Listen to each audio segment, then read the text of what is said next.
샬롬. 네, 수요 예배 나오신 성도님들 모두 반갑습니다. 명절 잘 보내시고 함께 예배의 자리에 모이게 되어서 하나님께 큰 은혜입니다. 오늘은 제2의 수요일입니다. 우리가 흙으로 돌아갈 수밖에 없는 존재임을 기억하면서 겸손하게 회개하는 날입니다. 인간이 유한한 존재라는 것을 기억하며 오늘은 아모스서에 대해서 말씀을 나누려고 합니다. 아모스는 기원전 8세기 남유다에서 활동했던 선지자였습니다. 당시 이스라엘은 우리나라처럼 남북으로 갈라진 상태였는데 아모스는 남유다, 예루살렘 남쪽에서 약 20km 정도 떨어진 드고야라는 작은 마을의 목자였습니다. 보통 성경 전반에서 목자라는 말을 쓸 때는 로에라는 단어를 가장 많이 씁니다. 이것은 일반적으로 양치는 목동을 가리키는 말입니다.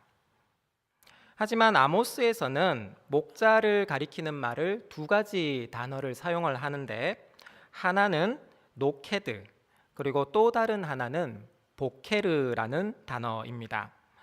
노케드라는 단어는 양떼를 관리하는 목축업자, 관리자, 지주자 이런 의미를 가지고 있습니다. 반면에 보케르라는 단어는 현장에서 실제로 양을 돌보고 치는 자상한 목자의 이미지를 가지고 있습니다. 아모스를 이 두 가지 단어로 설명한 데는 아마 이유가 있을 것입니다. 아모스가 섬세하게 양들을 돌보는 현장 밀착형 목자인 것인 동시에 당시 사회 구조와 또 시스템을 피부로 통감하고 시선을 갖추고 있는 선지자였다는 것을 나타내는 말씀입니다. 아모스는 목자이자 농사꾼이요 학식까지 두루 갖춘 은둔형 야인이었을 것으로 학자들은 추정하고 있습니다. 아모스서가 독특한 이유 중에 하나는 아모스가 자신의 나라가 아니라 남의 나라에 가서 심판의 말씀을 전했다는 것입니다. 그는 원래 남유다에서 뽕나무를 재배하는 자였지만 북왕국에 올라가서 하나님의 말씀을 전했습니다. 구약 성경에 이런 선지자가 또 한 명 등장하죠. 바로 니느웨에 가서 심판의 말씀을 전했던 선지자 요나입니다. 하지만 요나가 니느웨에서 마지못해 말씀을 전했던 것과는 달리 아모스는 북왕국에서 아주 적극적으로 말씀을 전파하였습니다. 당시에 북이스라엘의 통치자는 여로보암 2세라는 왕이었는데 이 시기에 북왕국은 제2의 르네상스 시대를 맞이하고 있었습니다. 여로보암 2세는 하맛 어기에서부터 아라바 시내까지 솔로몬 때 누렸던 이스라엘 영토의 모든 것들을 다 회복시켰고 이스라엘을 제2의 태평성대로 돌려놓았습니다. 나라의 경제력 또한 이 시기에 크게 부흥했다고 합니다. 전쟁에서 투척기가 사용이 되었고 군사력과 농법 또한 아주 발전한 시기였습니다.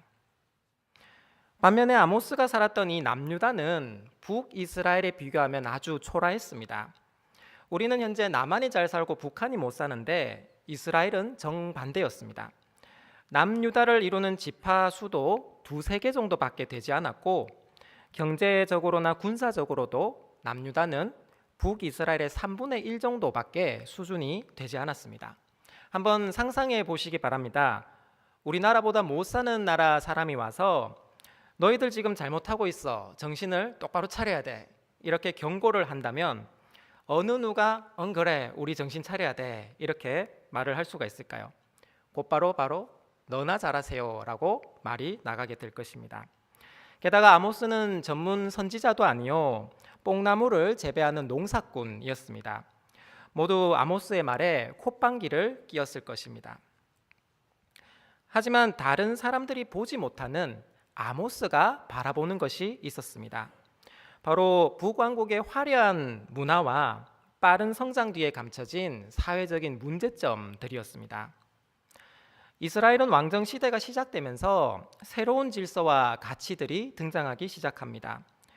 왕들은 수입원이 끊기지 않기 위해서 토지를 매입하였는데 이것이 농민들에게 큰 위협이 되었습니다. 부유층 지도자들은 가난한 자들의 밭을 탐내고 매입하기 시작합니다. 또 외부의 침략으로부터 방어하기 위해서 성읍을 세우고 성곽을 쌓고 군사 보호라는 명목 아래에 지방 농민들로부터 세금을 걷어들였습니다. 새로운 것이 등장하면 언제나 기존 질서와 충돌하기 마련이죠. 이스라엘은 곧 개인과 국가의 정체성에 큰 혼란을 맞이하게 됩니다. 이스라엘이 이런 역사의 변환점을 맞이할 때 아모스는 북왕국으로 올라가서 갈멜산 꼭대기가 마를 것이라는 저주의 메시지를 퍼붓습니다. 갈멜산은 무깃도 북쪽에 위치한 산으로 이스라엘에서 가장 울창하고 비옥한 장소입니다. 포도와 곡식들이 풍성히 자라고 백성들에게 있어서 하나님의 현현을 상징하는 아주 의미 깊은 장소였습니다. 그 옛날 엘리야 선지자가 거짓 선지자 850명과 대결을 벌였던 장소이기도 합니다.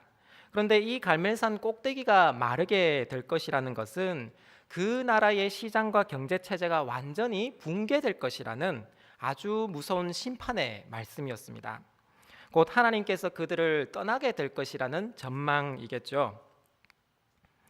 아모스 심판 메시지를 살펴보면 매우 독특한 특징을 발견할 수가 있습니다.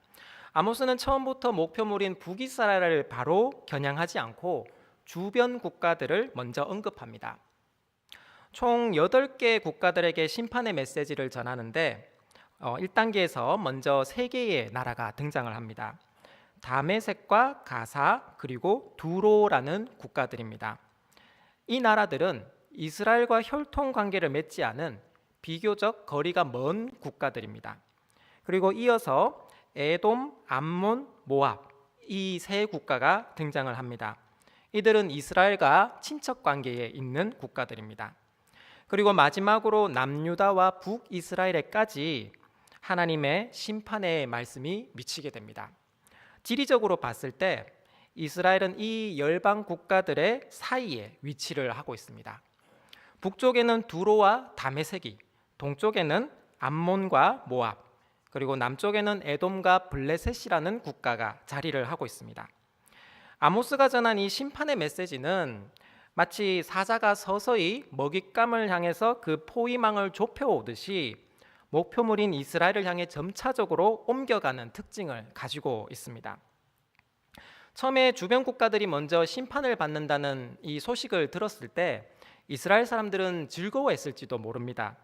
하지만 그 심판의 화살이 점차 자신들을 향해 오고 있음을 깨닫게 되자 백성들은 그 얼굴색이 바뀌기 시작했을 것입니다. 1장과 2장에서 반복적으로 나오는 서너 가지 죄라는 표현도 아주 특이합니다. 서너 가지라는 것은 세 가지 혹은 네 가지라는 뜻이죠. 3이라는 숫자는 성경에서 완전수, 꽉 찬 수를 의미합니다. 그런데 여기서 하나를 더했다는 것은 그들의 죄가 이미 차고 넘쳐서 절정에 달한 상태임을 보여줍니다. 구체적으로 어떤 죄인지 1장에서 2장까지 계속해서 그들의 죄악들이 나열되어 있습니다. 다메섹은 마치 철 타작기로 곡식을 타작하듯이 길르앗이라는 이웃 나라를 짓밟아버리는 아주 잔혹한 폭력을 행사하였습니다. 가사는 블레셋 국가를 의미하는데 전쟁에서 사로잡아 온 자들을 인신매매했습니다. 에돔은 전쟁 포로를 노예로 팔아 넘겨버렸고 암몬은 차마 입에도 담기 어려운 죄로 자신들의 영토를 넓혀갔습니다. 모압은 에돔 왕의 뼈를 불살라서 모욕하는 죄를 저질렀습니다. 주변 국가들은 이처럼 모두 인간의 존엄성을 무시하는 아주 치욕적인 행위를 벌였고 이것은 당시 열방 국가들이 어떤 문화와 풍습을 가지고 있었는지 우리들에게 잘 보여줍니다. 이스라엘 사람들은 아모스가 고발하는 이 이웃 국가들의 죄악과 또 심판의 메시지를 전해 들었을 때 모두 다 고개를 끄덕거렸을 것입니다. 그런데 그 심판의 메시지가 이스라엘에 도달하였을 때 그 죄의 성격은 이방 나라의 것들과 완전히 달랐습니다. 열방 민족들이 심판을 받는 이유는 그들의 반인륜적인 악행 때문이었습니다. 그들이 죄를 짓는 것은 어찌 보면 당연했습니다. 그들이 하나님을 모르기 때문입니다. 하지만 이스라엘이 심판을 받는 이유는 그들이 하나님께 선택받은 민족임에도 불구하고 하나님을 배반하고 그들과 똑같은 길을 따라갔다는 것입니다. 하나님의 말씀을 받았음에도 불구하고 내 생활이 변화되지 않고 그대로 똑같은 양상을 보이게 되면 그때는 정말 답이 없습니다. 아모스 6장 4절에서 6절 말씀을 보면 당시에 이스라엘의 부유층들이 얼마나 가난한 자들을 착취하고 호사스러운 생활을 했는지가 잘 나타내집니다. 6장 4절 말씀입니다. 상아상에 누우며 침상에서 기지개를 켜며 양떼에서 어린 양과 우리에서 송아지를 잡아서 먹고 비파 소리에 맞추어 노래를 지절거리며 다윗처럼 자기를 위하여 악기를 제조하며 대접으로 포도주를 마시며 귀한 기름을 몸에 바르면서 요셉의 환난에 대하여는 근심하지 아니하는 자로다. 부유층의 삶은 더 사치스러워졌지만 세금 징수로 인해 많은 부채를 떠안게 된 이 농민들은 결국 소작농으로 전락하며 비참한 삶을 이어가게 됩니다.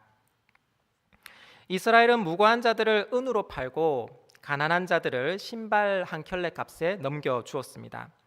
가난한 자들의 머리를 땅의 먼지 위에 짓밟아서 뭉개버렸고 그들이 다시 올라오지 못하도록 그 길을 아예 원천 차단해버렸습니다.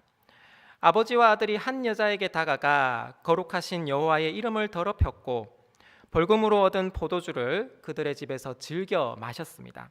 그러나 아무도 이것에 대해서 고발하지도 않고 바로잡을 생각이 없었던 것입니다.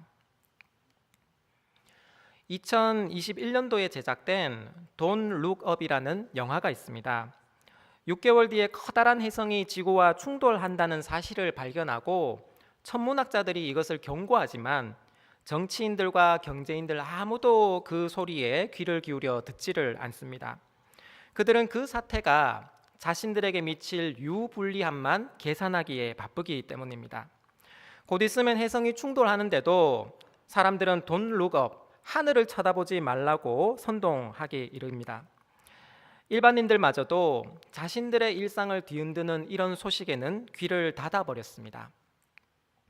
불신앙이란 어쩌면 교리를 받아들이지 않는 것이 아니라 우리 자신들의 안위를 위해서 타인의 고통에 눈을 감아버리는 이런 고통이 아닌지도 모릅니다. 우리 주변을 살펴보면 세상의 온갖 얼룩들을 지워내지만 정작 자신들은 얼룩처럼 취급당하며 살아가는 투명인간 같은 존재들이 많이 있습니다. 아모스 선지자는 밑에서 이런 모습들을 보자 북왕국으로 올라가서 하나님의 말씀을 전하지 않을 수 없었던 것입니다. 그런데 남유다 출신의 목자가 북이스라엘 최고의 성소인 베델에 가서 말씀을 전하게 되자 여기서 문제가 생깁니다. 이것이 북이스라엘의 베델 제사장 아마샤의 심기를 거스르게 된 것입니다. 본문 7장 12절 말씀입니다. 아마샤가 또 아모스에게 이르되 선견자야 너는 유다 땅으로 도망하여 가서 거기에서나 떡을 먹으며 거기에서나 예언하고 다시는 베델에서 예언하지 말라. 이는 왕의 성소요 나라의 궁궐임이니라. 이에 대해 아모스가 이렇게 항변합니다. 7장 14절 말씀입니다.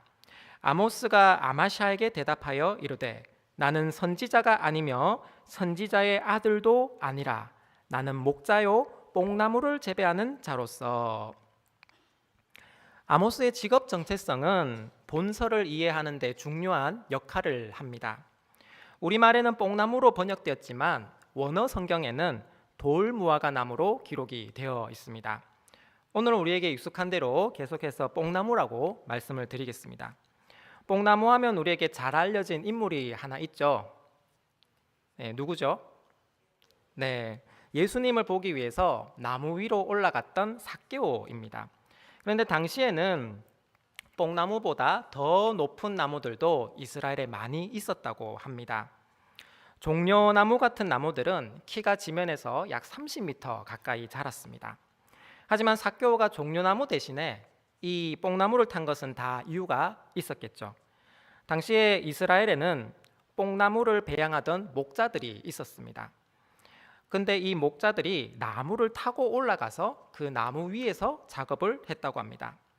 세리장이었던 삭개오는 밑에 직업 지원들을 많이 둔 여리고의 최고 VIP 인사였고, 그나마 체면을 덜 구기기 위해서 종려나무 대신에 이 뽕나무를 선택했다는 설명입니다. 세리장인 자신을 사람들이 뽕나무를 배양하는 목자들 중에 하나로 봐주기로 바라는 마음에서였습니다. 자, 그럼 여기서 또 하나 질문이 생깁니다.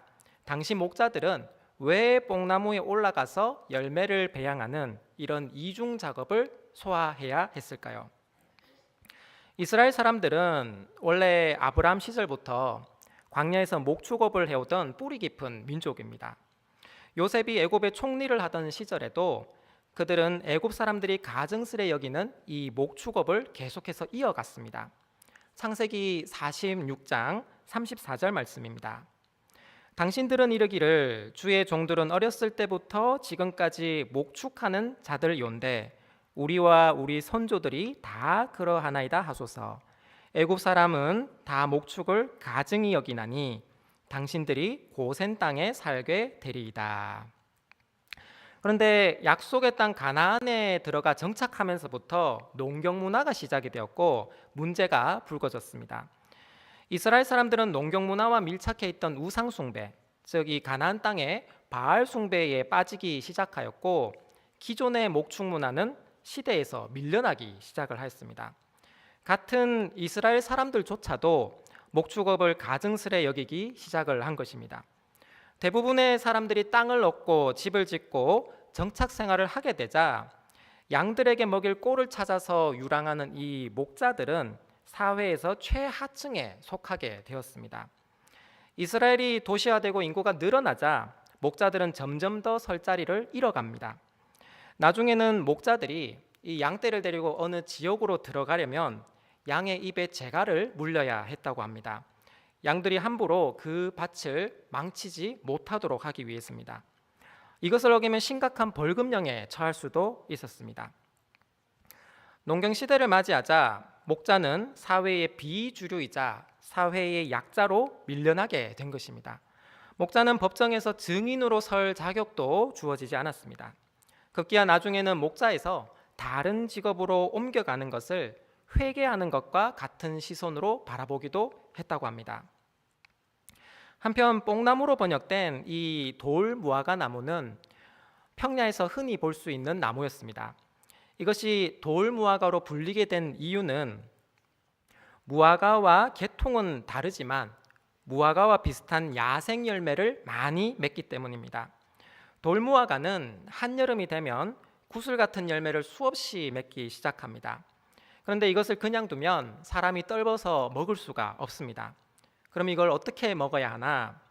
목자들이 뽕나무를 타고 올라가서 하나하나 바늘로 열매들을 뚫고 그 자리에 올리브 기름을 발라줍니다. 그러면 무화과 나무처럼 단 열매를 얻을 수가 있었습니다. 이것을 성경에서 뽕나무 배양이라고 표현을 하는데 전문 용어로는 블리사라고 말을 합니다. 아모스는 자신의 직업을 목자이자 이 뽕나무 배양하는 자라고 소개를 하고 있습니다. 두 가지 직업을 동시에 갖는다는 것은 말이 되지를 않죠. 그것은 어떤 사람이 마치 내 직업은 광부이면서 동시에 어부이다 이렇게 말을 하는 것과 같습니다.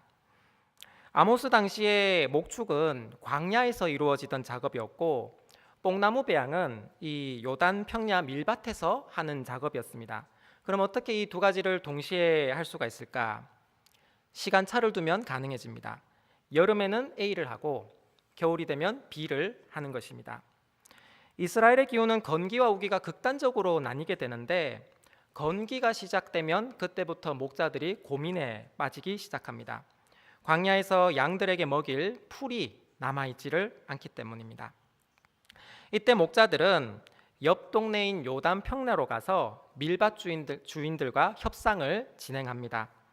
자신들의 양떼가 추수가 끝난 이 밭의 밑동을 먹을 수 있게 해달라고 요청하고 그 대신에 밀밭 사이에 난 이 뽕나무의 배양 작업을 자신들이 대신 해주겠다는 것입니다.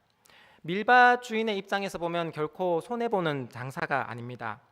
양들의 밀의 밑동과 잡초를 말끔히 치워주고 또 양의 분변은 최고의 퇴비가 될 수가 있습니다.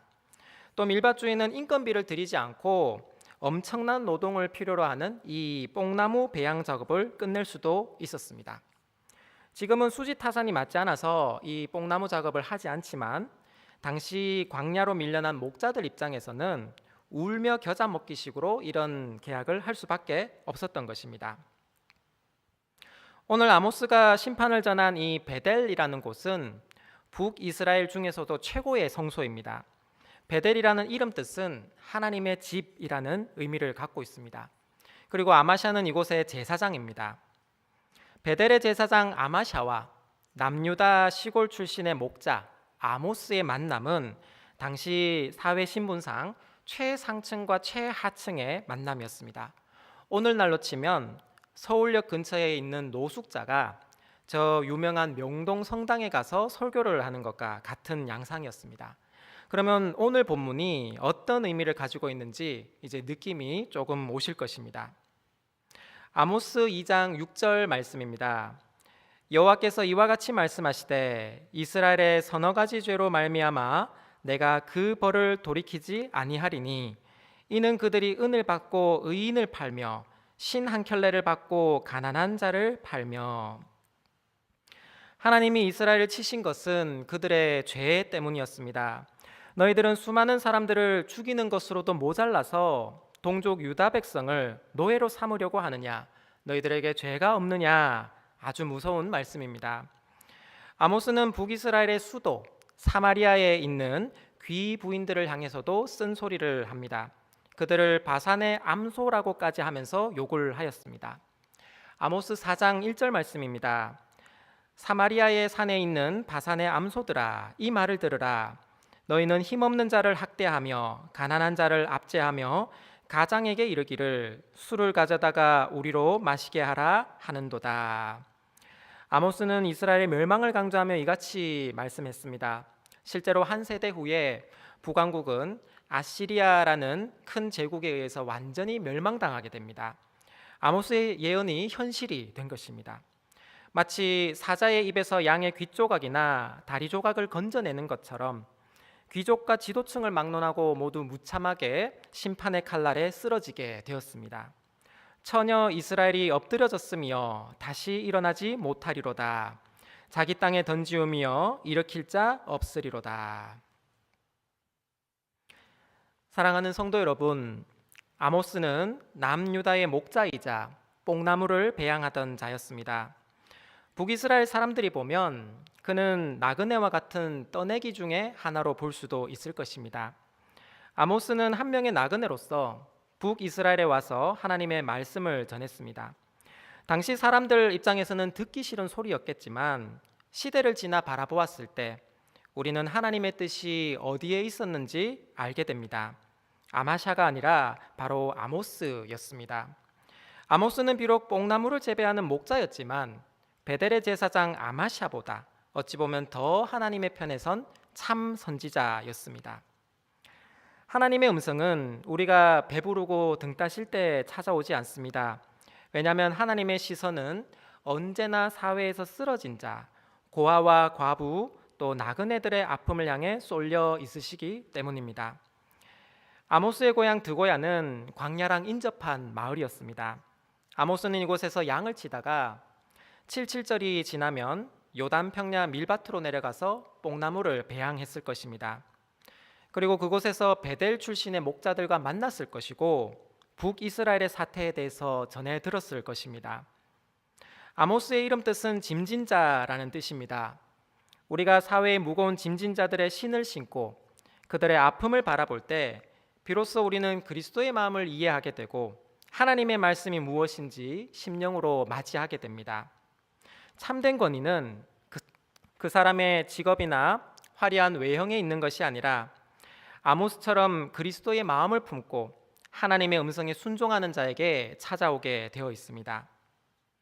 나그네가 외치는 소리의 특징은 그 시대 사람들이 보지 못하는 제3의 시선을 갖고 있다는 것입니다.